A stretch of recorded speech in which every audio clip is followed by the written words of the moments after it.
Hey, this is Brian James. I wanted to make a video and address uh, some ways that we can avoid some of the internal conflicts that pop up naturally and sometimes not so naturally within movements like ours. The reason I want to do this now is a few days ago there was a problem that was going on concerning an ex-member of my group that got taken care of, and then at the same time we were handling that, I've also been watching online a lot of the preparations coming up for the Second Amendment Lobby Day action that's going to go on in Virginia, and seeing people posting videos and writing up things in relation to that. And per usual, heading into this event, there's a lot of different organizations and a lot of different personalities that are trying to work together when maybe they haven't worked together before, so disagreements are popping up over style and presentation and how things should be carried off. And what happens when you go into things like this, and it doesn't matter if it's our patriot movement we have, or other movements that I belonged to in the past, or things that we do in our private lives, it's pretty universal that there's going to be some small amount of conflict that's always going to pop up. And then when you're doing what we're doing, it's no secret that outside forces come in or send people in or do things to try to create division more often than what would naturally occur. So you'll see a lot of people post up videos and statements about drama or internal division or conflict, and that they're tired of it, or this is how they feel about it, or that it needs to stop. But you never see anybody come out with concrete solutions or ways to avoid this before it starts. So that's what I want to do today. We had a problem pop up over the last month or so. We had a couple of members in my group who got involved with each other on a personal level, and it didn't go well. And one of the members wanted to move forward with their life, and the other member seemed to want to have a hard time letting go. And I can't blame either one of them. It was a emotional ordeal for both of them, and both people involved probably made mistakes, but neither one of them are bad people, and everybody in my group wanted to support both of them and help them both move forward.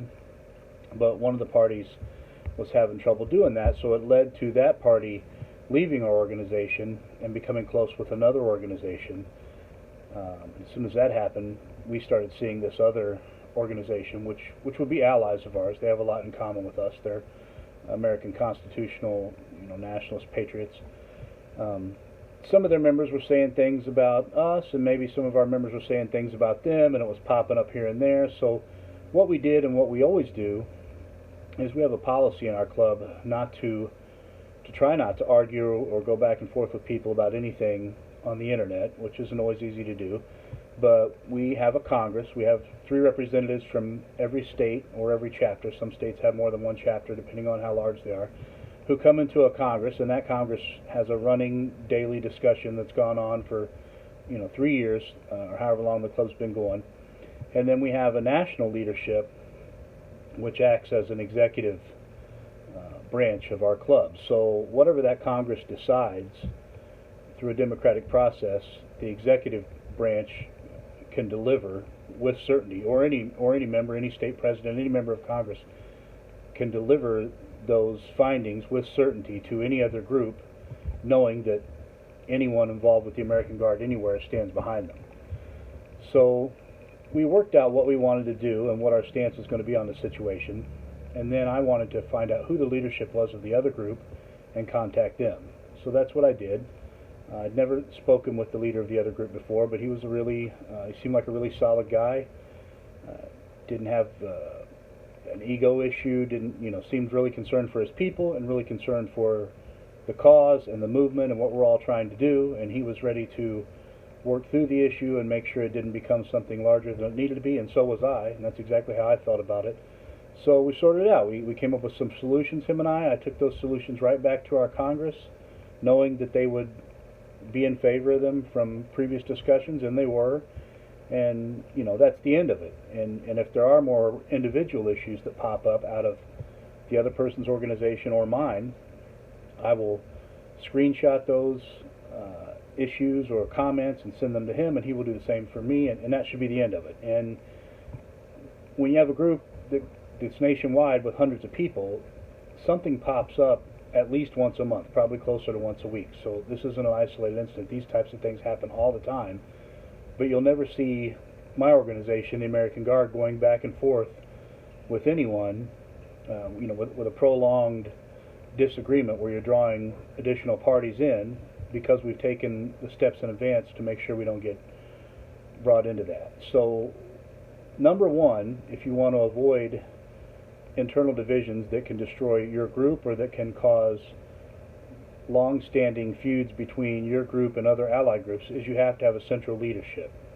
I know we live in a time where everybody, it's hard to do. People want to be autonomous or sovereign, or it's usually just an excuse for people who don't play well with others or people who can't follow rules they've previously agreed to. They don't want a central leadership. But I'm telling you, we live in a country with 400 million people. We have a very strong governmental intelligence agency that we can't trust, that is watching over us. We have a very strong military. We have several different branches of law enforcement that are very strong. If you're going to engage in any type of activism or political activism, social activism that puts you at risk of being abused or running afoul of these organizations, you need to be in an organization that has some type of central leadership, whether that's one person or a committee of people or a Congress of people with an executive branch. You cannot speak as with one voice if you don't have that central leadership in place. And if someone tries to tell you that it's safer to operate without that central leadership because it makes it impossible for the government to crack down on you, they're lying to you. You could do some research on your own and figure out really quick the government doesn't need you to admit that you have a central leadership for them to claim that you have a central leadership and treat you however they want to treat you. So you have to have a central leadership that can come together and make decisions where every single person that shares the name of your group or the symbols of your group or the uniform of your group can speak with the same voice. And then you can handle the problem the way that me and the gentleman from the other group handled it this week. Number two, address things in private. In the age of social media, everybody likes to go out and put up these passive-aggressive posts where everybody knows who they're talking about. It's really weak and feminine, to do that to start with. And then some people even go and name the person, but then the person responds, and now they're going back and forth on the internet. That makes you look weak in front of everybody who's viewing it, and nobody cares. I mean, you can look at it like if you've had some close friends who've gotten divorced. They're both going on, and it's the most important thing in their lives to them, and most of us have been through it on some level while it's going on, but no one else cares. Everyone else is annoyed having to hear it, and they just wish you'd shut up and stop embarrassing yourself and dragging other people into it. Well, that applies here. If you've got a problem with an individual, send them a message about handling it in private, whatever your method is of handling things. And if they don't want to handle it, by a method that both of you can agree resolves it, then the best thing is to cut that person out of your lives and ignore them, no matter what they say. I've always been someone who, if someone threatens me or insults me in a way that I don't want to stand for it, as a younger man, I was always willing to handle that physically or in whatever way they wanted to handle it. So, and I still, although I would like to get past that, I still have that option at my disposal, and that usually puts a stop to things pretty quickly when you send someone a private message and let them know, hey, if your feelings are that strong, we can resolve this, or we can ignore each other, and then it's over. And then you don't have to deal with the stress of it. It doesn't matter what they say or who they say it to or how many people jump on board. All that stuff is meaningless. It's none of your business what strangers think about you, and you have to get past that part of your life. If it does involve more people, the third thing, if it does involve more than one person, and it's not a situation where you and one person can resolve it, the last thing you want to do is bring all the people from your organization into some internet bickering that's going to fracture the cause or the movement that you believe in and make all of you look really weak and childish. So let leadership handle it. First off, you have to have central leadership.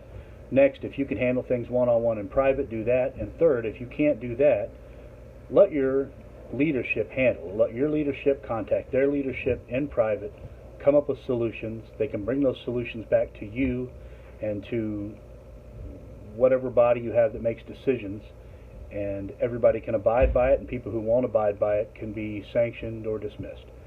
Those are my thoughts on it. I hope that helps out for people, especially heading into something as important as what we all have coming up on January 20th in Virginia.